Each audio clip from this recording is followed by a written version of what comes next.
During COVID, nag-decide ako maglabas ng sariling kanta. Ginamit ko yung Umigel. Kinakausap ko lahat ng mga babae. May isang video na nag-viral na nakikipaglandian ako sa mga Filipina. Pag may nag-boom ka something social media, patuloy mo na papatuloy. Dahil na-overwhelm ka sa nangyari, gusto mong mangyari to, gusto mong umangat, nakalimutan mo na yung taong nasa likod mo. Akala ko hindi niya ako sinusuportahan. And then there's this girl na parang naintindihan niya ako. Medyo natokso si Mark. Pero ang malupit pre, pinatawad niya ako. Yung pinaka-greatest lesson na na-learn ko doon, ang kailangan mo is peace of mind. Na alam mo yung sarili mo, and the end of the day, meron kang lalapitan. Pag mag-fail ka man, meron kang babagsakan. Yun ang greatest lesson na natutunan ko.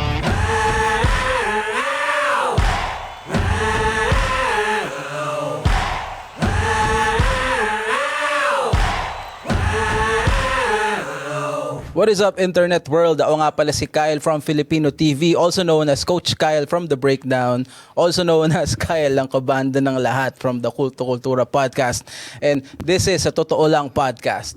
And for today's episode, ng kasama ko sa mga kaibigan natin, tropa natin, hayaan ko na siyang introduce yung sarili niya. For today's episode, kasama ko si Mark. Tahimik lang. Yan. Introduce mo Ganun naman sarili mo, men. Oh, si Mark, tahimik lang siya. So, tahimik lang talaga. Tahimik lang. I'm a content creator, dating singer, dating dancer. Ngayon nag-retired na. Dancer ka ba dati? Ha? Dancer ka ba talaga Oo, dati? dancer ako dati pre, sa mga barangay. Tapos ngayon, yeah, I'm a content creator. Meron akong account, Lumika Media. That's where I put out contents, mga creative contents, mga pakilig, comedy, whatever. Lahat nandun. Tapos gumagawa din tayo ng mga events dito sa Toronto and Calgary. Recently, kumuha ko ng bonfire sa Calgary. And then, yeah, basically, lagi akong nasa galaan. Lagi sa labas. Mm-hmm. Hindi, alam mo, ang pinaka-curious talaga ako sa'yo, men, is yung type of content na nilalabas mo. Mm-hmm. Well, unang-unahan nga ako kasi parang lahat ng gawin yung content effective. Yeah. Pero yun nga, nakilala nga kita bilang singer. Mm-hmm. Dati. Mm-hmm. Tagal na. Diba? Tagal na. Yung nag-transition ka into content creator, actually, feeling ko nakikita ko na yung mga contents mo throughout the years, man. Paano yung content creation journey? Sipuntahan mo na natin. Paano ka naman napunta ron from being, yun nga, singer ka? Medyo nag-skip na tayo. I-skip na natin yung pagiging singer mo na face. Doon talaga nagsimula. Dahil sa gusto ko i-promote yung kanta ko. During COVID, nag-decide ako maglabas ng sariling kanta. And I was like, paano ko to ipopromote? Yun, ginamit ko yung Umigel. Wala pang video nun. Wala ko iniisip na content, whatever. So nung Umigel nun, all night, 12 a.m. to 6 a.m. nandun lang ako. Kinakausap ko lahat ng mga babae, kung sino-sino man, na pakinggan nyo itong kanta ko. Sabi ko, parang boring to ah. So gawin ko, kantahan ko sila. Sabi ko, nakikita ko yung mga, that time kasi yung meta sa YouTube is Umigel, singing to strangers. So ginaya ko. Meron doon isang tao na ginaya ko siya. Tapos kinonvert ko siya sa style ko naman. So kumanta ako, binidyo ko lahat, nirecord ko lahat. Ngayon, at the end of the day, ang daming reaction yung mga babae. Siyempre yung mga puti kasi, di ba? Mahilig sila talaga pag kumakanta. Very appreciative sila. Na-appreciate nila. So yung mga reaction nila parang, wow. Wow. So ngayon, pinost ko sa YouTube, nag-boom siya. First night, sabi ko, nag 1,000k views agad yung tong video na to eh. So parang that time, trending na yun eh, para sa akin. Kasi di naman umaabot ng ganun eh. Sabi ko, sundan ko ulit. So sinundan ko ng sinundan hanggang sa minimum 10k, 20k, hanggang sa may isang video na nag-viral na nakikipaglandian ako sa mga Filipina. And then nawala na yung pagkakanta dun. Nakipaglandian na lang ako. And then na-appreciate ng tao kasi gusto ng tao ng kinikilig sila eh. Yung mga hopeless romantic, yung mga walang jowa, o kahit may jowa na gusto nila kinikilig pa din eh. At sa mga Pinoy, ganun eh. Ganun ang thing nila eh. So, pinatuloy ko yung ganung content hanggang sa may isang nag-boom na video ko, which is about my ex. Nagkita kami sa Umigel. Talaga? Totoo? Nagkita kami. Although alam niya nandun ako, kasi magkaibigan kami ng ex ko na yun that time. Sabi ko, punta ka dito, usap tayo, kunyari, magkita tayo. Ayun, sabi ko, sa kanya, go with the flow ka lang. Kung anong sabihin ko, sakyan mo lang. Ayun, nagkita kami. Nag-boom yung content. Doon nagsimula yung Mark Sanos sa YouTube. And then, in between that, nagipaglandian ako sa iba. Kaya parang yung community ko natawag na Babaero Gang. Babaero Gang. Kasi nga, iba-iba talaga nakakausap mo sa Umigel. Doon ako nasanay makipag-usap sa iba-ibang tao. Ano yun, kino-compile mo yung, kasi hindi naman Kino-compile ko. lahat ng makikita mo sa Omegle magko-cooperate sa ginagawa mo, di ba? Hindi, it will takes like, let's say, 2 days to shoot one video. Oh, di ba? Yun nga. So, i-compile mo, i-compress mo sila kung ano yung magagandang part. Siyempre, gagawa mo rin ng story. May mga sasabihin sila na hindi mo dapat ilabas. Ah. Of course. Pero, ngayon, iisipin mo paano mabubuo yung story na usapan nyo na makaka-relate yung tao. Kasi nagpatuloy siya, nagpatuloy. Then, 2021,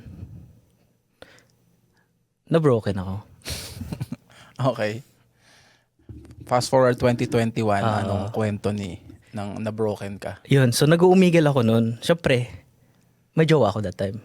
May girlfriend ka habang Girlfriend. nag-Omegle ka? Girlfriend. Nanlalandi ka sa Omegle nang may girlfriend ka? May Okay. girlfriend ako, pre. Siyempre, sabi ko sa girlfriend ko, content lang to. Content lang to. Pero siyempre, sa babae, nakikita niya, nag-enjoy ako, may lalanding babae, nahulog yung babae. So, natatakot siya. Siyempre. And then that time, hindi ko naiintindihan yung feelings niya. And naiintindi ko lang yung feelings ko na kailangan kong gawin to para sa musika. Sa musika. Para sa music. Pero deep inside me, na-enjoy ko siya. Kasi bakit mo gagawin yung isang content kung hindi mo naman na-enjoy? Pero hindi ibig sabihin nun, jojowain ko yung Yung kausap mo. So yeah, 2021, something happened. Medyo natokso si Mark. Medyo. Okay. Tokso si Mark. Nag-break kami. Nagloko ka? Or... Ha? Yeah. Inamin ko naman. Aminado ako sa sarili ko na nagloko ako nun. Teka lang, ang Omegle ba anywhere in the world? Anywhere in the world. So yung nakausap mo, taga dito? Well, hindi ako nagloko. Hindi dun sa mga nakausap ko sa Omegle. Hindi doon. Okay. Isa sa mga best friend niya. Okay.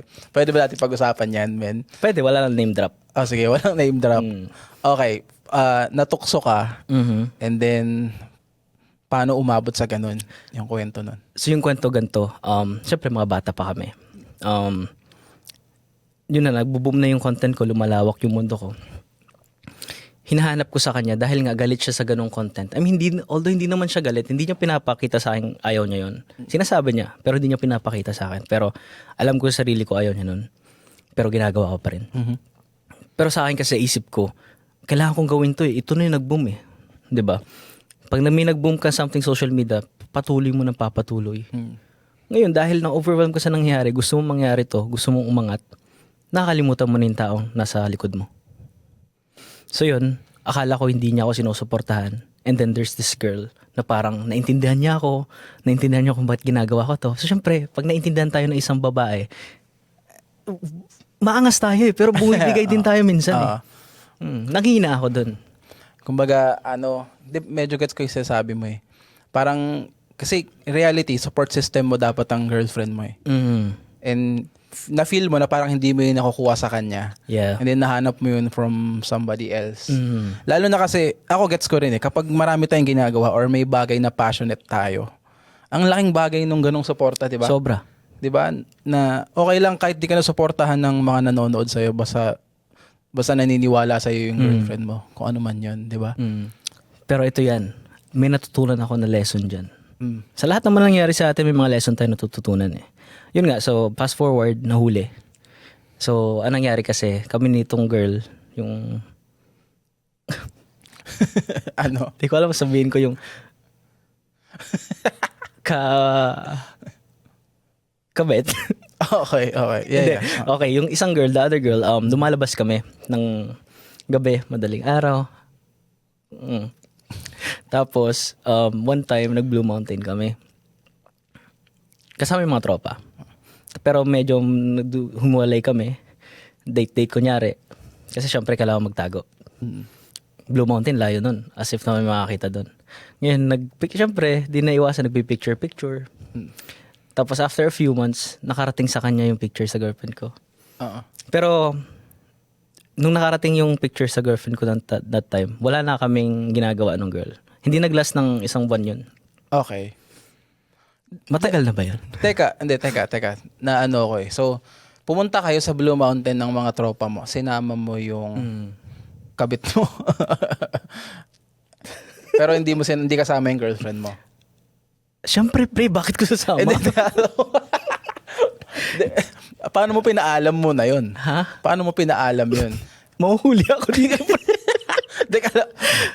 Hindi niya alam na nag-Blue Mountain kayo. Gets. Oo. Ano siya, nasa work siya nung time na yun. Hmm. So, sabi ko, we have 8 hours to spend.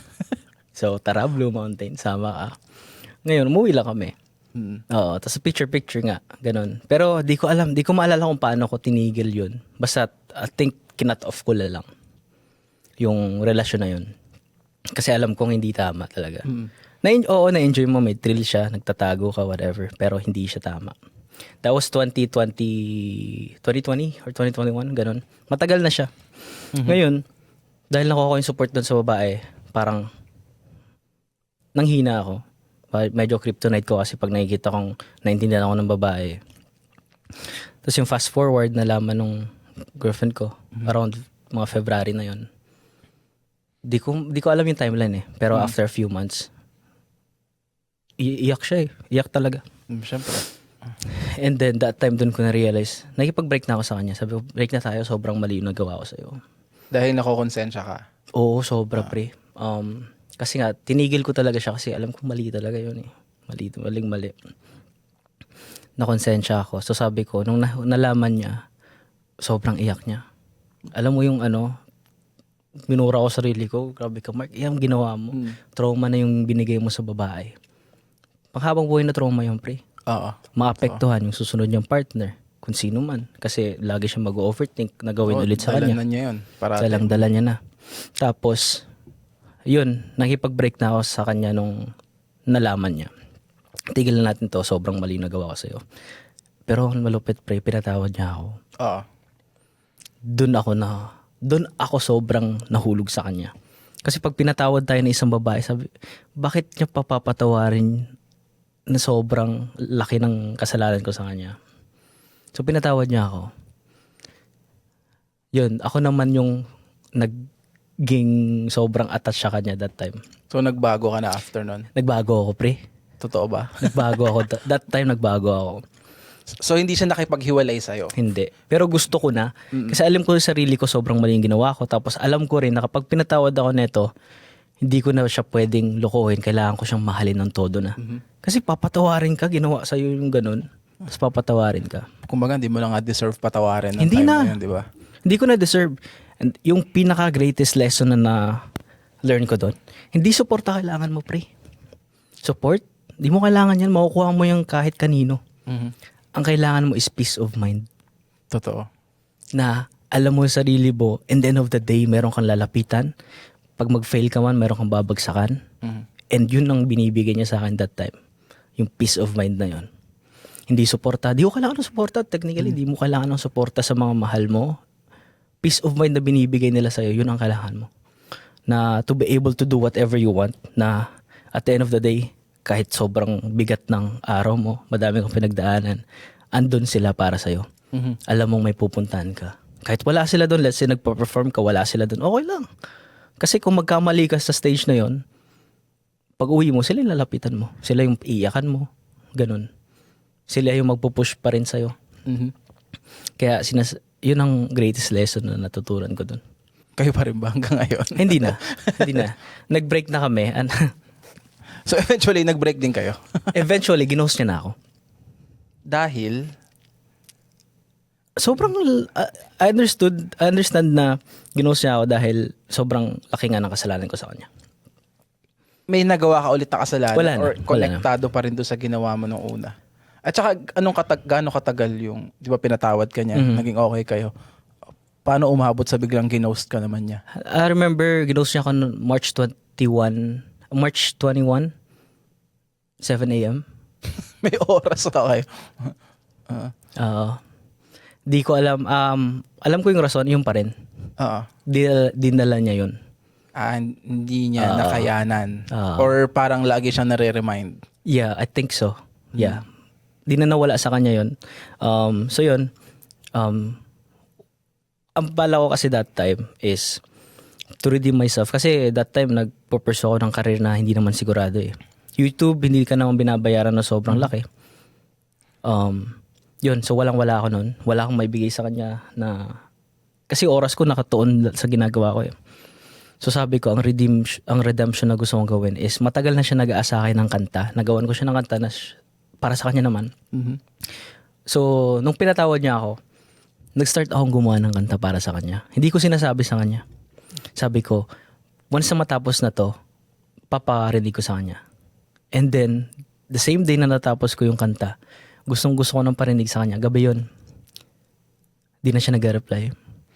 Tapos kinaumagahan, di na talaga. Kahit in the morning, di na siya nag-reply. Tinatry kong ma-imagine kung ano yung nasa headspace nung partner mo nung time na yun. Kasi sabi mo nga, gusto mo na makipaghiwalay initially, Mhm. pero pinatawad ka niya. And then parang, yun nga, naging okay kayo. Yeah. Sabi mo nga, nagkaroon ka ng peace of mind, nag-change ka. Pero after, halos isang buwan lang. March, sabi mo, February to March. Di ko maalala yung timeline talaga. Bigla ka na lang niyang ginost all of a sudden. Oo. Ano yun? Nakapag-usap ba kayo ever after kung bakit? Or nung lumipas ang time? Naghabol ako ng slight na COVID kasi yun eh. Di ka makapaglabas, wala kang makausap di at the same time. Yun, kinausap ko siya. Bakit ganun? Pumunta ako sa bahay nila. Dinrive ko yung sakyan ng mama ko. Kasi wala akong sakyan nun kasi tinanggal ko yung insurance ko lahat-lahat. Kasi nga, gusto ko ibigay lahat yung time ko and then resources ko kung anong ginagawa ko. So wala akong sakyan nun, hiniram mo sa akin ng mama. Sabi ko, ma, pwede bang tawagan mo to si gusto kong pumunta sa kanila, mag-usap kami. Kasi di niya ako na-replyan. Mhm. Tapos yun, pumunta ako sa kanila, bumaba naman siya. Pero alam mo yun, nasa front seat ako, na driver seat. Hindi siya sumakay doon sa passenger seat, sa likod siya sumakay. Kasi ayaw niya na akong makausap siguro, makita. Pinagbigyan niya lang kasi nga, nagpatulong na ako sa mama ko, which is close sila that time. So ginawa niya, nag-usap kami. Natatandaan ko lang na sinabi niya, sinanong ko siya, mahal mo pa ba ako? Sabi niya, oo, mahal niya pa ako. Mm. Pero, yun nga, sobrang laki ng kasalanan ginawa ko sa kanya. At that time din, meron na siya nakakausap. Okay. Hindi ko naman siya masisisi. Hindi ko siya, natanggap ko yun na may nakausap na siya. Understandable. Kasi sobrang laki ng ginawa ko sa kanya. As if naman na hindi siya mag-share sa iba. Kailangan niya yun eh. Mhm. So yun nga. Tapos sabi ko, pwedeng na lang, huling yakap. Okay. Mhm. Wala na. Pinagbigyan ka naman. Hindi. Na hindi ka niya pinagbigyan. Hindi na. Sige, sa buong experience mo na to, brother, anong pinaka nakuha mong lesson or realization sa buong nangyari? Pre, pag nagmahal ka, isa lang. Siya lang. Pre. Mhm. Yun ang pinaka realization ko. Yun ang na-realize ko nung time na yun. Dapat, kung may mahal ka, isa lang. Huwag ka na lang magjowa kung gusto mong mag-explore muna. Mhm. Pero kapag may jowa ka na, wag na. Kasi, konsensya mo din, tapos isipin mo yung trauma mo ibigay mo sa babae. Mm. Napakasama nun. Actually, kasalanan yun, pre. Oo. Tsaka yung mga babae pa naman, ang pag tinamaan sila ng ganun, dala nila almost habang buhay eh. Oo. Di ba? Doon ko na, throughout the years, tol, talagang nag-regret ako sa ginawa ko. Pinabayaan ko sarili ko. Sabi ko, yun nga, dahil dun sa ginawa ko, sabi ko, tatalikuran ko lahat para parusahan sarili ko. As I said, inunahan ko na yung karma. Mm. So, pinabayaan ko yung YouTube ko. Bumalik ako sa normal na buhay. Nasabi ko, ayoko muna mag-pursue ng kahit anong gusto kong karir. Balik lang muna ako sa pagsasuffer ulit. Mhm. Kasi, pangit naman nun, ang laki ng kasalanan ko sa kanya, nag-break kami, nag-enjoy ako sa karir ko. So, hindi pwede. Parang, lagi niyong maalala yun. Na parang, bakit si Mark walang pakialam? Mhm. So, tinalikuran ko lahat. Musika, YouTube, although kung, alam mo, yun din ang pinaka-biggest regret ko. Kung pinatuloy ko yun, ano na kaya ngayon? Yung YouTube. Mhm. So, yan. Sabi ko, talikuran ko muna lahat. Anong timeline nito? Paano ka, after ng buong yan, paano ka nakapagsimula ulit? Paano ka bumalik sa ginagawa mo? It took me years, pare, to do that. Para bumalik sa content creation. It took me years. Hinayaan ko muna yung sarili kong mabuhay ng malungkot. Diba? Ng ilang taon? Ilang buwan. Ilang Okay. And then throughout, syempre, may nakausap din ako. Mm. Naging okay din. Nagka-jowa din ako after that. Pero yun nga, dahil nga sa pinarusahan ko na sarili ko, di ko na binalikan yun. And then, yun, this year, or last year November, last year actually, namimiss ko yung pag-create ng mga video. Tapos, bumili ako nitong camera. Sabi ko, kung di ko ito magagamit tong camera na to in the next 30 days, babalik ko. Mhm. Ginagamit ko siya. So, nagsimula kami mag-work sa Kabalen as marketing, social media. Kasi ako talaga, mahilig talaga ako sa mga storya. Which, although hindi siya professionally made, pero mahilig akong gumawa ng storya, scripting, mga scene, scenario. So, ginagawa ko sa Kabalen. Actually, yung pala yung isa sa mga bigyan lang natin ng context siguro. Siyempre, part ka ng Lumikha Media or ikaw ang gumawa nun. Paano mo na-conceptualize yun? Paano nagsimula naman yun? Lumikha. Oo. Nagsimula siya this year lang, February. Oo nga parang naalala ko. Yeah. This year lang siya. Sabi ko, nakita ko kasi, yung ginagawa ko sa Kabalen, nag-work siya. Nagbo-boom yung mga videos from time to time. Tapos nakagawa ko ng mga maayos na video. Ay, wait lang. Nagwo-work ka na sa Kabalen bago pa nag-start yung Lumikha? Bago pa mag-start yung Lumikha, nag-work na ako sa Kabalen. Ano lang yun, pre, parang out of nowhere. Si Mimi, although nakausap mo na siya, may photoshoot siya doon. Na-invite siya mag-photoshoot. Tapos ako naman, sumama ako. Tapos, sabi ko, wala namang ginagawa. Gawa kaya ako ng video. Ayun, nung nagawa ko yung video, sinag ko kay boss, nagustuhan naman. So, pinatuloy namin. And then, doon na nagpatuloy hanggang sa nag-open. Hindi pa nag-open yung Balik Kapampangan nun. Kabalen pa lang. And then, November kami nag-start. So, December, January. Noong January na, naisipan ko na bakit. Nagagawa ko sa iba. Bakit di ko ulit gawin sa akin? Short form content, madaling gawin. Kaya mong gawin 1 oras sa isang araw. So, inaya ko itong mga kaibigan ko, New Year. Sabi ko, pre, gawa tayo ng skit. New Year yun. Ganito ang senaryo. May nagtitrending dito, ibahin na lang natin. Kasi ganoon naman eh. Di ka pwede nang gumawa ng original content pa nagsisimula ka eh. Totoo. Kailangan mo kung ano nagtitrending ngayon, sakyan mo muna yon. Pero wag mong gagayahin. Gawa mo ng sarili mong twist. Inspiration lang. Tapos sabi ko, pre, ito nagtitrending ito. Gawin natin. So, ang senaryo is, nakaupo kami, nanonood kunyari. Tapos papasok ako. Sabihin ko sa tropa ko, pre, nakita ko ex mo. Tapos ngayon may papasok na piano, may papasok na ilaw, may papasok na ibang ilaw, ganun, transition. Tapos bigla siya magdadrama. Tapos nag-boom siya sa Instagram nun. Naginawa namin to January, pinost namin ng February. End of February. Nag-boom siya. Sumabog siya kagad. Sumabog siya agad. So, as always, kung anong sumabog, sundan mo ulit. Sinundan namin ng sinundan. Hanggang, fast forward to this day, nagbo-boom na yung account. Pero yung niche na yun nga, yung pinakaunang content na naisip mo is parang pakilig or about sa pag-ibig, di ba?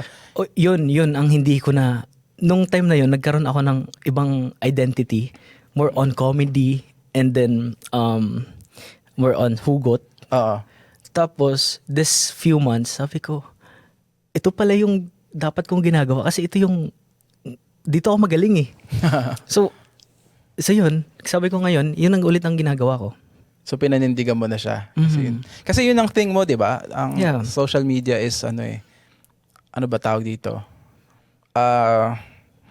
Kung ano yung mag-boom, correct me if I'm wrong. Mas magandang panindigan mo muna siya. Papanindigan mo siya. Para kung sinong jowa mo ngayon, panindigan mo muna siya saka joke. So, yun. Papanindigan mo muna dapat talaga. Papanindigan mo, pre. Di pwedeng hindi. Hindi, so yun ang social media strategy na naisip mo at the time, which is naging effective. Yeah, effective siya. Hanggang sa magta-transition ka ng konti, tapos paunti-unti, bibigyan mo na sila ng clue kung sino ka talaga. Hanggang sa maging connected na sila sa'yo. Kumbaga, establish mo muna I-establish mo muna. Yung pagka-viral ng video mo, dapat ma-convert mo sila into talagang fina-follow ka Yeah. para maging interesado sila Yeah. sa'yo bilang tao. Yeah. Hindi lang yun dahil nakita nila yung video mo. Yung video, masaya sila dun sa nag-viral mong video. Hindi, tama nga yun. Yeah. Pero ang gusto ko rin maintindihan, bro, yung paano ka nag-iisip ng content na ilalabas sa headspace mo. Paano, ito, okay, to, ganito, papatok tong ganito. Yung initial mong iniisip sa Reverse ideas. engineering, pre. Ngayon, kung gusto mo maging effective social media, kailangan mo rin panoorin yung mga pinapanood ng tao ngayon. So ngayon, i-engineer mo yun, paano ko to i-apply sa next content ko. As example, may nakita ako na parang humuhugot-hugot. Ngayon, babalik rin mo yun. Ano bang pwede kong gawin? It's either hugot or about kabit naman. Pero same concept ng ginawa nun. So, on your own brand. Ngayon, kung gusto mo maging effective social media, mag-i-addict ka din social media kahit papano. Scroll ka, anong trending ngayon, sino nagbo-boom, kilalanin mo yung mga tao na yun, stock mo. Kasi, influencer din naman yun eh. Tapos, mayroong mga accounts na nagbo-boom sila sa isang video lang, tapos after that, hindi na. So ngayon, kunin mo yung video na nag-boom sa kanila, bakit ito nag-boom, anong ginawa nila, anong mga comment ng tao. Comment ng tao, maybe, ito, yung sa likod niya, may parang multo. So, parang gumawa ka ng parang multo. Okay.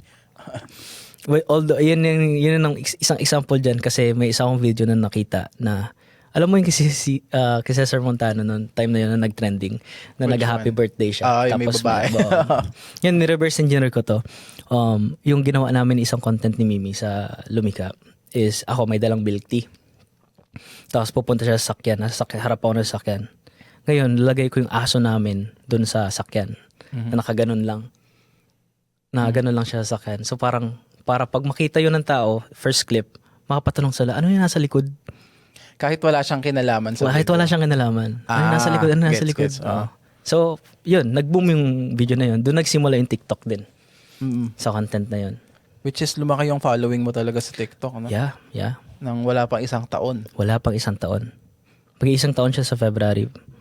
Pero ang galing din, no? Mm. Ano bang talagang goals mo para sa Lumikha Media? Ano ba talaga siya? Community. Kita mo naman, gusto natin makabuo ng community. Gusto ko ito maging parang tulay sa lahat ng tao na maging may isang taong connected sa lahat. Tapos kapag may gusto silang gawin, pwedeng gawin. Kasi may tao na silang connected sa lahat eh. Like example, yung bonfire sa Calgary. 'Di ba? Nag-post ako about bonfire. Yun yung mga tao pumunta doon. Tapos nagtanong-tanong kami, bakit kayo pumunta dito na parang di ba kayo natakot na na scam to, whatever. Sabi nila ang sagot nila sa akin is, hindi pre kasi akala parang feeling kasi namin kilala ka na namin eh. Kaya kami pupunta. Feeling namin hindi ka pa namin na-meet, pero feeling namin magkakaibigan na tayo kasi konektado na kami sa iyo, kilala ka na namin, alam namin yung ginagawa mo, tapos kung paano ka mag-act. Tapos sasabihin nila na kung paano ka mag-act social media, ganun ka rin sa makatungo sa tao. So, naging komportable sila. So, sa yung pakinggan na ganun. Yeah. So, yun ang goal ko sa Lumika, lahat ng ginagawa ko, maging bridge siya sa lahat ng tao. So, tutuloy mo pa rin yung paggawa ng mga events na gano'n? Oo. Ngayon, pahinga lang muna talaga. Naghahanap muna ako ng jowa kasi wala nang oras eh. Wala ba? Oo. Maganda kasi pag may event ka, may jowa ka para proud ka. Ay, jowa ko pala. Ayaw mo ng single, tapos doon ka na maghahanap. Ay, sorry. sorry. Hindi naman masama yung kung Hindi single masama. ka, baka lang kasi may mga Basta single ka. misinterpret. Oo, di ba? Basta single ka. Okay lang, maghanap ka dyan. Pero ngayon, totoo lang, gusto ko muna maging single. Single ka talaga ngayon? Walang joke? O sige. Walang joke, single. Anong akala mo sa akin may jowa agad, pre? Malay ko. Hindi, na-enjoy ko na. Tapos na ako sa pag-enjoy. Siyempre, nagkaka-break lang namin nung recent kong girlfriend. Tapos na ako mag-enjoy. Nakakuha ko na enjoyment na gusto kong gawin. Ngayon, ayoko na. Narealize ko na parang gusto ko muna mabakante ng medyo matagal. Tapos, magseseryoso ka na. Depende. Kung walang asawa, seryosohin ko talaga. Ano bang what is your parang ang perspective mo or views mo pagdating sa relationships? Hindi kasi ako emotionally Ngayon, hindi ako emotionally connected sa relasyon eh. Pero perspective ko sa relasyon is hindi dapat siya puro kilig. Hindi puro date lang. Hindi puro usapang kung ano-ano. Dapat kung magpapasok ka sa relasyon, dapat meron din kilig, pero ang importante kung anong dapat yung future nyo together. Kasi reality, kailangan nyo ng trabaho. Kailangan nyo ng ganito. Kailangan nyo yung career nyo na maayos. Yun ang relasyon is about, it's about being stable in life. Totoo. Although, masaya ang kinikilig. Masaya talagang kinikilig. Masaya din na may namimit kang bago. Masaya din na may nakakausap ka na ibang tao. Pero at the end of the day, kung hindi mo naman sila makakasama or maasahan sa future, ba't ka papasok? Galing nun. Gusto ko lang din balikan yung sinabi mo kanina about, parang nasabi mo kanina, isa sa mga pinaka-importanting bagay sa'yo is peace of mind. Peace of mind. And then sabi mo parang, yung support, andyan naman yun eh. Makuha mo yan kahit kanino. Hindi mo siya ganun ka priority. Kunyari, when it comes to your content creation, which nagbe-build ka ng community of people who supports you at naniniwala sa'yo. Meron ka bang fear of like losing your supporters kind of ngayon malaki yung following mo? Oo naman. Ano ang pinaka-kinakatakutan mo into your content creation or anything? Sa ngayon kasi I consider myself hindi pa naman siya relevant talaga. Hindi pa ako relevant sa public. Hindi pa talaga. Ano lang ako parang okay, na-scroll sila, napatawa ko sila. Pero hindi pa lahat ng tao maka-curious sa'yo. So, ang fear ko talaga pagdating sa ganyan is umabot sa point na walang manonood. Lagi, syempre. Pero lalabanan ko yan through gawa lang ako ng gawa. Ngayon kasi dahil nag-YouTube na ako, napagdaanan ko na yung time na yun, wala na akong pakialam kung may mag-views o wala. Pero andun pa rin, gagawin ko pa rin dapat kong gawin. Kung ano yung gusto mo. Kung ano yung gusto ko. Kasi ako to eh. Bakit ko ano yun? Kapag ako naman kapag ako na yung sumuko, di wala na. So, dapat, ikaw sa sarili mo, wag kang susuko. May manood man o hindi, may mag-bash man sa'yo, iyaan mo sila, gawin mo lang yung dapat mong gawin. Kasi actually, di mo wala, free pala. Laging merong taong magsusuporta at mapapatawa mo. It's just about numbers. It's just about numbers. Numbers is fine. Pero ngayon, it's not all about the followers. It's not all about the views. It's all about how much you made. Kasi doon mo nasabi, kahit wala nanood sa akin, productive ako. Ginagawa ko pa rin to. Lalo na kung gusto mo yung ginagawa mo, di ba? Yeah. So imagine mo, this year, di pa kasama yung Mark Sanosi na account. Nakapost ako ng 300 contents. 300 piece of contents sa Lumika lang. Imagine mo, di pa tapos yung taon, naka 300 contents ka na. So ibig sabihin, halos more than 2 a day ka nagpo-post or gumagawa ng content. Maging proud ka lang ng sarili mo. Doesn't have to have a lot of followers or anything. Pero maging proud ka sa sarili mo na nagawa ko lahat to. Ano yung, sa tingin mo, ano magpapatigil sa'yo sa ginagawa mo? Ano yung magiging dahilan? Bakit ka hihinto? Pag mabangga ako ng truck. Okay. Kapag hindi ka na physically able. Pag nabangga ako ng truck, wala na ako nun eh. Kahit hindi ako physically able, gagawin ko pa rin eh. Kasi pwede ako umupo dyan, makipag-uso sa video call, makipagdaldalan, di ba? Pwede, content yun. Ganito, pwede ako mag-content na ganito. Ay, siguro yung boss. Ay, hindi naman. Boses. Pag nawala itong boses ko, wala na. Sasayaw na ako sa TikTok niyan. Wala na akong choice but sumayaw. What is something about you na hindi alam ng marami or na misinterpret ng maraming tao? Na sobrang makulit. Hindi. Kasi nakikita nila sa mga vlogs is ongoing lang ako lagi, nakikipag-usap. Tapos, mabulaklak nga yung mga salita ako. Like, palagi may palandi na singit sa mga tao, kahit lalaki pa yun, babae. Pero, totoo, medyo kalmado na ako ngayon lang. Medyo kalmado ako sa real life. Na hindi ako laging nandyan. Yun na misinterpret nila eh. Ako din eh, parehas tayo. Mahihain kasi ako sa totoong buhay eh. Low energy talaga ako in real life. Sa kala nila, isa pa to, may nakapagsabi kasi sa akin eh. Kasi dahil sa bonfire. Anong tawag doon? Di nila in-expect na kalmado pala ako sa totoong buhay. Ano sinabi nila sa'yo? Sabi, di namin expect na kalmado ka pala. Nagulat sila Nagulat kasi nga sila. yung image mo sa social Oo, media. na akala nila puro lang ako landian, na ipag-usap puro landian, gaguhan.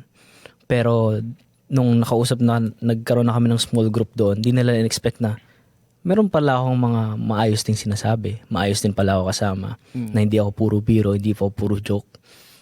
Na nakakausap din nila ako about sa mga buhay-buhay nila. Although ako kasi, hindi ako nag-share sa buhay ko. Yan lang hindi ko ginagawa. Kunyari may problema ako sa sarili ko or may pinagdadaan ako, hindi ko sinasabi sa tao. Yeah. Yan lang. Kaya kapag nagsabi ako sinong problema ko, ibig sabihin, iba na tingin ko sa'yo. Lalaki ka man o babae, connected na tayo emotionally. Kapag magsabi ako ng problema ko sa'yo or naramdaman ko. Pero never talaga, never. Kahit sa naging mga jowa ko, hindi ako nagsasabi ng kung anong nararamdaman ko. Meron mga ganong tao naman.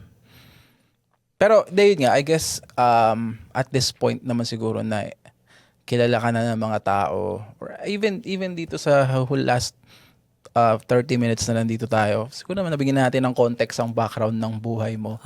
And kilala ka na nila. Ngayon medyo baguhin natin yung flow nung show, Ben. Balik ta rin natin. Lights off. Ay. Lights off. Hindi pa ba? Wala pa. Sa akin, meron ka bang gusto itanong? Malaman? Ibayin lang natin ng konti. Kasi ikaw nakikita ko, nagki-create ka rin. Paano mo na separate lahat? Kasi ang dami mong ginagawa eh. Kumakanta, nag-edit, nag-create ng mga videos, nag-podcast, nag-coach. Paano mo na ma-manage lahat yun, pre? Oo nga, no? Ang dami nun. Hindi ko na nga ma-manage eh. Yun yung problema. Hindi, kasi naano ko siya lahat eh. Ano ba tawag dito?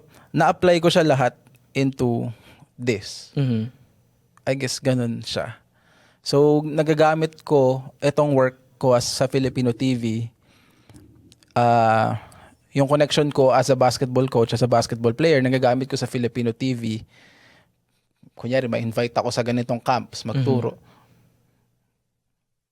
Pwede ko siyang gawing content for Filipino TV. Vice versa, sa music, ganun din. Imbis na, yes, performing, nagagamit ko tong platform na to, makatugtog yung banda ko dito. Parang ganun eh, nagbo-boil down sa ganun eh. Although madami nga talaga siya. Pero hindi ka ba nagkakaroon ng identity crisis? Meron ako ngayon nun. Yan ang problema. Actually, kaya nga ako lumalapit sa'yo. Yun ang problema ko minsan. Hindi ko alam kung ano yung gusto kong gawin. Na lahat naman gusto ko, pero lahat naman ng ginagawa ko ngayon, okay siya. Gusto ko siya. Pero laging may something na feeling na kulang. Yeah. Alam mo yun? So parang nag-iisip ako ng bago. Ano ba yung mafulfill talaga ako? Gusto ko siya, pero laging may something. Alam mo yun? Yung ganong feeling na yun. Hindi ka sobrang saya na alam mo yun, mararamdaman mo yung sobrang fulfilled na feeling eh. So, laging nag-iisip ng ano ba pwedeng next? Ano pa nga? Kaso, kaka-next ko, shit, dami ko na ginagawa, men. Parang ano bang bibitawan ko or ganyan. Paano ko naman hihinto to eh? May mga taong involved, mga ganun, di ba? Yun lang. Yun yung pinagdadaanan ko ngayon sa totoo lang. Oh, sakto sa title. Sa totoo lang. So, saan ka nagkulang? Ano ba pinag-usapan natin? Hindi, yun nga kasi, mahirap kasi identity crisis. Yung mahirap na problema as a creator kapag magkaroon ka ng identity crisis. Kasi di mo na alam kung anong focusan mo. Ang totoo dyan, kailangan mag-let go ng mga ibang bagay. Or mag-isip ka ng paraan paano mo sila i-combine lahat. Which is mahirap. Mahirap siya. So ano yung bagay, let's say yung pagkakanta, ano yung bagay na pwede mong gawin na nandun pa rin yung pagkakanta? Pagtutugtog, hindi pala pagtutugtog, musika. So content creation, throughout the years kapag mag-boom yung content creation mo, pwede mong idama yun. Parang sa akin, gusto ko pa rin yung music tol. Gusto ko pa rin mag-perform, gusto ko maggawa ng show.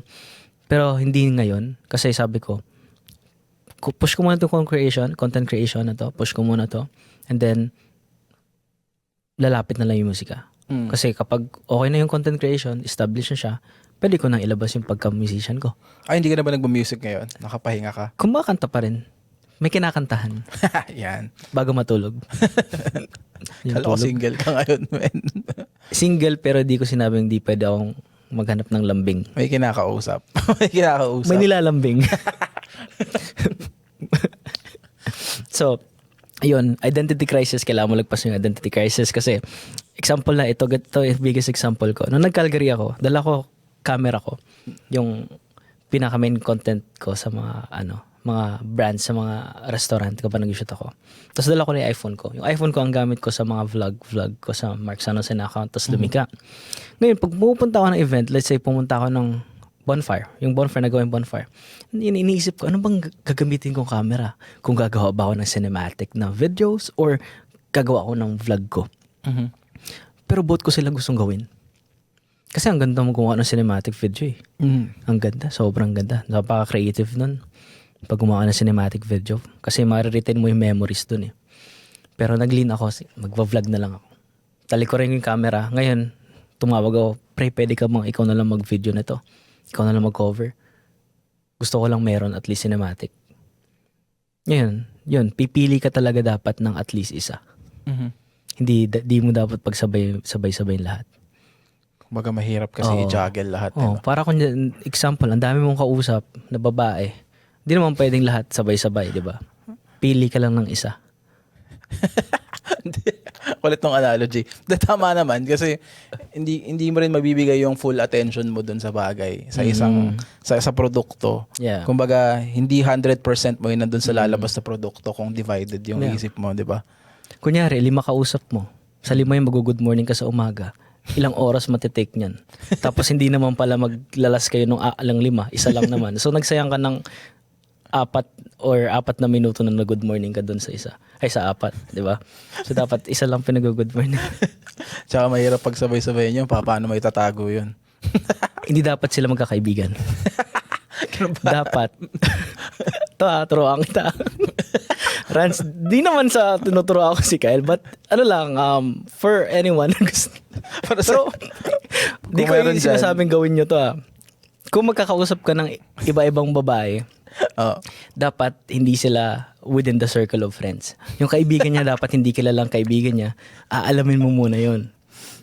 Pero kapag may isang kaibigan na magkakilala, let's say kaibigan niya na kaibigan din ito, wag mo nang kausapin yun.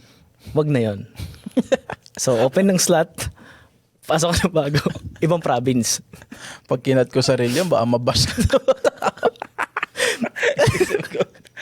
Di, I mean, yun lang naman. Tinuturuan ko lang kayo, pero wag niyong gagawin. Di ko sinasabing ginagawa ko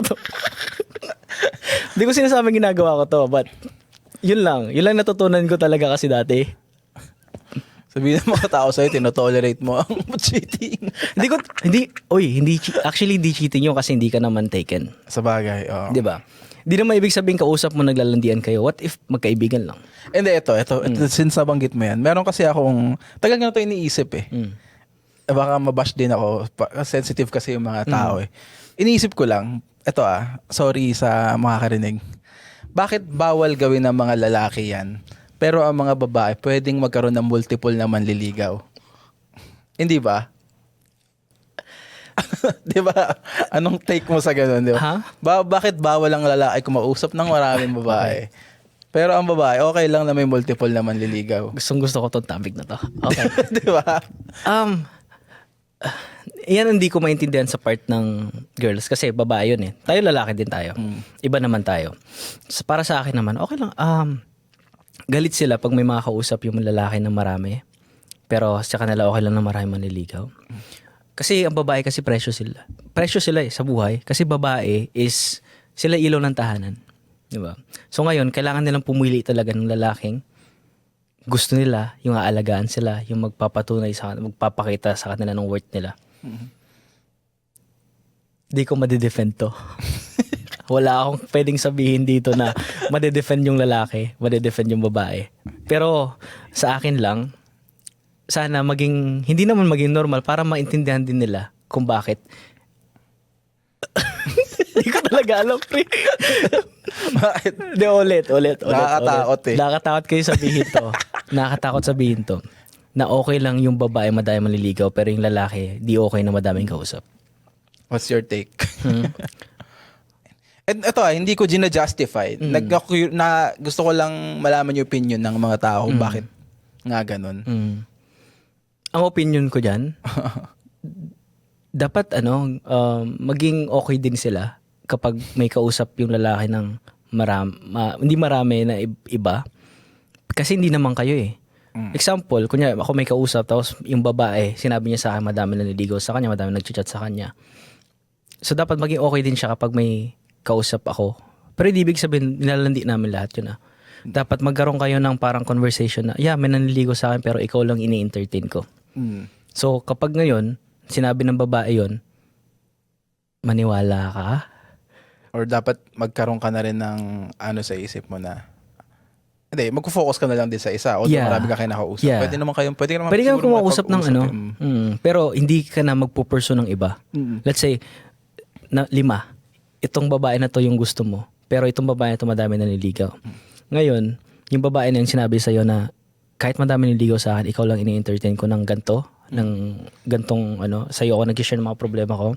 Ikaw yung nilalandi ko gabi-gabi, ikaw nilalambing ko kahit hindi tayo. Kasi gusto ko tayong dalawa sa uli. Pero hindi ibig sabihin nun na di ko kinakausap yung iba. So okay lang yun. At least alam ko hindi kayo nagkakaroon ng conversation na pareha sa atin. So ngayon, gagawin mo, isisiguraduhin mo rin sa kanya na ganun din ginagawa mo. Although may kausap kang 4 na iba din, pero hindi ibig sabihin yung 4 na yun, romantically, nag-uusap kayo. Pwedeng as a friend lang, ganun. Parang inisip ko siya as parang next stage ba siya ng pag-uusap. Parehas, kung kunyari, babae, maraming kausap, marami nang liligaw sa isang babae. Ang next stage nun is, makakapili na siya ng isa na, okay, marami nang liligaw sa akin, pero si guy A ang parang nagugustuhan ko. Yeah. As soon as magkaroon na kayo ng ganong conversation, magne-next base na rin yung lalaki kung marami kang kinakausap. Pero sinabihan ka na nung isa na parang, or nagkausap na kayo. Nagkausap na kayo. Parang, ay, ito nga, ikaw yung nagugustuhan ko. Yeah. Dapat ganun ka na rin. Next stage ka na rin na parang, marami akong nakakausap pero parang ikaw na lang. Ito, si girl A na lang siguro yung purpose ko. Pero pa to, example, kung yung girl na hindi mo gusto siya yung umamin sa'yo na gusto ka. Sagot? I think, in the first place, hindi mo na siya kakausapin to begin with. Kung wala kang balak mag-next stage siya. Hindi ba dapat? Unless, ewan ko, ikaw. Tama naman. Dapat. Pero syempre, hindi naman lahat ng tao. Pero hindi naman kasi, di ibig sabihin hindi mo siya gusto. Minsan kasi nagugustuhan mo siya throughout kung sino siya eh. Or kung ganun man, kunyari, umabot man kayo sa, yun nga, parang stage 2 or nagkausap nga kayo ng babae na, hindi, marami naliligaw sa akin pero parang ikaw yung nagugustuhan ko. On your end naman, sa maraming kinakausap mo, kung nafe-feel mo na hindi naman pala siya yung parang, parang hindi mas trip ko yung isa, kailangan nyo i-communicate, di ba? Para hindi tumuloy. Yeah. I think yun yung dapat gawin. Mas okay sa una pa lang open conversation na kayo sa mga ganito. Hindi kayo nagkakahiyaan dapat na sabihin, uy, may kumausap sa akin. Ganyan. Hindi kayo dapat nagkakahiyaan. Kasi ganyan naman eh.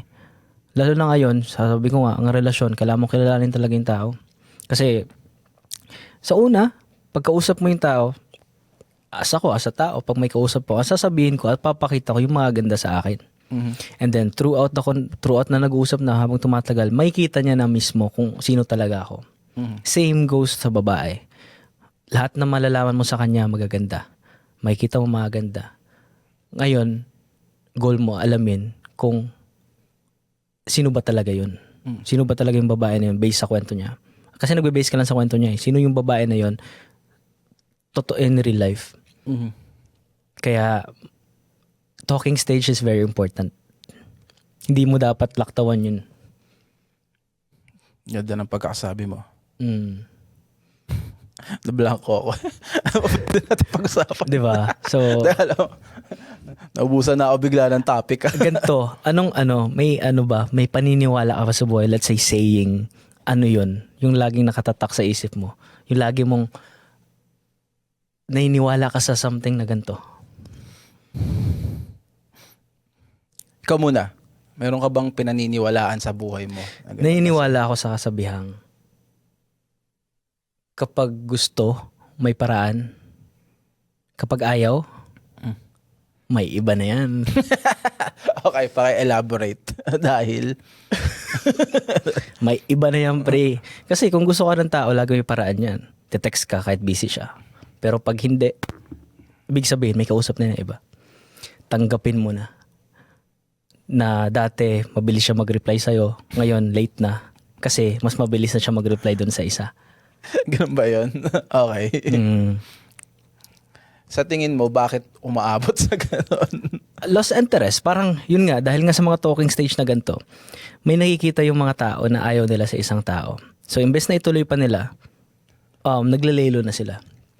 Ngayon, syempre, dahil single ka, lalo na kung may itsura ka, babae yan, madami nagchat-chat dyan. So, madami silang options.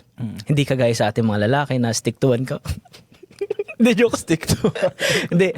Kasi ganito ang hirap kasi ngayon. Sa babae kasi, at ang lalaki kasi lagi nagpa-first move, di ba? Hindi naman babae nagpa-first move eh. Tingnan ko yung messenger mo, wala naman babae nag-chat ng hi, hello, kamusta ka? Unless networking. At least networking. Okay. Pero sa babae, kapag may nag-hi na lalaki, ibig sabihin, interesado yung lalaki. So, medyo lugi sa part na yun na madami. Di ba? So, turo mo sa kanila ang iyong saying. Naniniwala ako sa kasabihan na kapag gusto, may paraan. Kapag ayaw, may iba na yan. Tandaan nyo, kapag mabagal na mag-reply, ayaw na sa inyo. Ang ganda nun, lupit nun. Oo. O, ikaw. Wala yata akong saying na ganun, man. Hindi ako prepared dun, Kaya lang. Wala akong maisip at the moment. Hindi ko kayang i-match yun. Wait lang. Ito mo yan. Hindi ko kayang i-match yun. Ito. Ano yung pinaka-biggest lie na narinig mo or sinasabi mo? Narinig ko, sinasabi ko. Biggest lie na narinig ko. Shit, ano nga ba? Ikaw ulit magsimula. Ikaw ulit magsimula. So ano ang pinaka-biggest lie na narinig mo or sinasabi mo? Ang pinaka-biggest lie na sinasabi ko lagi, kung saan ka masaya, dun ako. Pero deep inside me, ba't di na lang ako? Okay. Diba? Explain. Wag mong sabihin sa akin, di mo nasabi yan throughout your life. Sinasabi ko, yeah. Parang sa babae, nagsabi na siya, gusto mo yung babae, pero di ka umaamin sa kanya. Tapos may sinabi siya sa'yo na, gusto ko tong lalaki na to. Pero di mo inaamin na gusto mo rin siya. Sasabihin mo sa kanya, let's say best friend kayo, sabihin mo sa kanya na, basta kung dyan ka masaya, kung siya talaga yung gusto mo, sige, susuportahan kita. Pero deep inside mo, pre, tatawagan mo na yung kaibigan mo, pre, ba't di na lang sa akin maging masaya, pre? Totoo nga yun, man. Diba? Sasabihin mo na ganun. Pero sa loob-loob mo masakit siya. Hindi naman talaga yun yung gusto mo. Wini-wish mo na sapat hindi ikaw na lang. Oo. Tama. Yun pala ibig sabihin nun. Oo.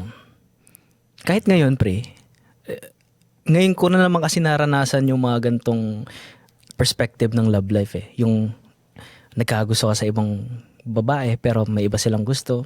Yung gusto mo naman tong i-pursue pero ayaw niya pa. Ngayon ko pa nakikita ulit yun. Kasi ang tagal ko hindi na bakante. But yun nga, na-realize ko na ayoko muna talaga. Ikaw? Shit, iisipin ko na naman Biggest lie na narinig ko or sinasabi ko. Ano nga ba? Biggest lie. Kumain na ako. Pero hindi pa. Parang ang dami, no? Ang dami. Pili ka lang ng isa. Di ko nga maisip bigla Pero dami talaga Pag wala ako dito, marami akong nasabi. Or babe, nasa work na ako. Hindi ko isip. Hindi. Ako lang pala yun. Alam niya yung schedule Hindi. Wala, fuck. Hirap. Pinsan ko lang to. Ibig sabihin, honest kang tao. Siguro. Hindi sa ganong hindi sa ganong topic. Siguro ang lie, kung meron kang mga white lies na mababaw lang Kunyari, tutulog ka na tapos magdodota lang pala ako. O ganun lang siya kababaw Ganun Hindi siya sa ganong extreme Mga ganun lang siguro. Okay, gets. Kasi yung Dota, dati naranasan ko rin yun. May jowa ko dun Sabihin ko, tulog na ako pero magdodota lang pala. Well, hindi lie siya, but hindi siya extreme. Hindi naman siya I don't know, punishable or hindi siya ganun kalala. Yung parang, oy, inuman kami ng mga tropa, puro kami lalaki dito. Huwag kayong mag-istorya. Yun, hindi ko rin na-experience yun. Pero hindi talaga ako gagawin. bait, Napakabait ko pala. Kaya huwag ka masyado lumapit sa akin. Napakabait ko pala. Ito, medyo ano to. Ano yung kung tatanungin ka, ano yung greatest fear mo? Ang greatest fear ko ay nakakatawa kasi buong buhay ko, lumaki kasi ako mag-isa lang eh. Mm-hmm. Kung hindi mo natatanungin. So, nasanay na ako talaga na mag-isa sa buhay. Mm-hmm. Parang 16 pa lang ako, nagtatrabaho na ako, nagbabayad na ako ng sarili kong rent. Ako na nag-grocery para may makain ako. Never akong may inasahan. Mm-hmm. And as far as I can remember, wala rin akong wisdom ng adult simula teenager ako. Mm-hmm. So lumaki ako sa sarili kong paniniwala at sarili kong experience. Pero ngayon, nowadays, yun ang greatest fear ko is mag-isa na. Ayoko na ma-experience siya ulit. Nakakatakot na maging mag-isa na di ko alam. Kaya Ikaw? Ako? Ano ang greatest fear mo? Yung na good night siya pero may kausap pala. Yung sabihin niyo, okay na sa akin makatulog siya. At least alam ko nakatulog siya. Kaysa yung mag-good night tapos yung pala may i-call siyang iba. Naglolo ko na siya nun. Yun ang greatest fear ko. Ito ang greatest fear ko. Ang greatest fear ko talaga is yung tumandang mag-isa. Kasi sobrang focus ako sa mga importanteng nangyayari ngayon. Bills, bahay, well-being, nanay ko. Natakot ako na parang hindi ako makapag-open up sa isang tao ng todo na, alam mo yun, kasi pag hindi ko open sa isang tao, di kanya kayang samahan sa pagtanda. Laging may mangyayari, may malalaman siya about sa'yo, ganyan-ganyan, hindi mo sinabi. So yun ang greatest fear ko, yung maging, tumanda talaga mag-isa. Kasi parang nakikita ko na eh. Kasi sobrang close talaga ng hindi ko talaga, walang nakakaalam ng buhay ko, walang nakakaalam na nararamdaman ko, walang nakakaramdam ng nararamdaman ko ngayon. Mm-hmm. Sino yung babae sa dun sa control room? Si Dre. Ang pangalan? Dre pangalan niya. Hi, Dre. Ini small talk yun. Small talk lang pala yun. Yun ang habol. Narinig mo yun, Dre? Okay, sige.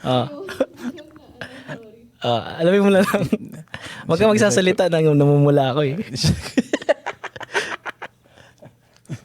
Ay, may boyfriend yan. Willing ko mo yung kabit, Dre. No.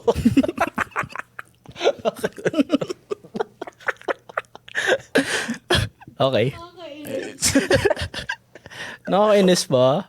Uy, wag ka. Willing daw siya maging secret. Gusto ko naman ng low-key relationship, Dre. Sige, ganito na lang, men. Nagugutom na kasi ako. Hindi ako pag-isip eh. Siguro before tayo mag-end, meron ka pa bang gustong baka na-miss ko na itanong sa'yo or something na gusto mo pang i-bring up? Malaman ng tao about sa'yo or gusto mo pag-usapan? Ako, sa ngayon, puro ko trabaho. Landiin niyo ako. Please. Kasi yun ang kailangan ko ngayon eh. Kasi hirap puro trabaho eh. Walang lumalandi eh. Hindi, joke lang. Nananawagan na po siya. Nanawagan ako dito sa Filipino TV. Puro trabaho. So, landiin niyo ako, please. Chatin niyo daw siya, guys. Hindi, lang. Wala naman tol. Actually talaga, hindi nga talaga ako ma-open na tao. Pero, buhay ko ngayon, mahirap. Ganto siya, bilang gumanto. I was in this, feeling na masaya. Parang alam mo yung high ako. Pero hindi ako addict ka. High talaga, feeling ko high. Yung masaya ka lang, tapos biglang gumanto siya ngayon. Sobrang gumanto talaga. Ngayon, tinatry kong bumangon. Paunti-unti. Hindi dahil sa love life, hindi dahil sa in general buhay talaga. Medyo mahirap buhay dito. Kasi, ako lang tapos mama ko nagtatrabaho. So, ngayon, sa mga ganyan, mahirap. So, I'm pursuing something na hindi naman sigurado. Diba? So, ako ngayon, masaya ako siguro sa camera, pero balungkot talaga ako. Pero di ko papakita yun. Akin na yun, sa akin na yun. Kaya pag minsan, makita niya ako sa daan, tapos di ako namansin, may something na nangyayari sa akin. Tandaan nyo, hindi porke di naman sin, masama na ugali. Yeah. Kasi sinasabi na maraming tao yan sa mga, kunyari mga influencer or mga artista na nakikita nila sa daan. Kunyari yung content nila is sila, komedyante or laging high energy. Tapos makikita nila sa daan, sa kalsada na parang suplado daw or hindi sila pinansin. Tapos i-hate na nila yung content creator or yung artista. Di kailangan nyo lang naman tandaan na parang meron tayong may mga panahon na mababa ang social battery natin. Oh yeah. Diba? Hindi naman tayo laging naka-on na parang let's go! Di ba? Hindi naman tayo laging gano'n Hindi. And parang minsan kailangan natin yung quiet time na yun. Lalo na kung masyado tayong focus dun sa ginagawa natin na nagre-require ng high energy. Quiet time ba yung kailangan? Hindi ko alam kung quiet time yung Kala ko tawag. baby time. Hindi pala. Baby time. Baby time din. Quiet time pala. Akala ko baby time. Importante Kasi din hanap yun. ko So, yun lang. Kailangan Tapos, nyo lang maintindihan na tao lang din po. Yeah.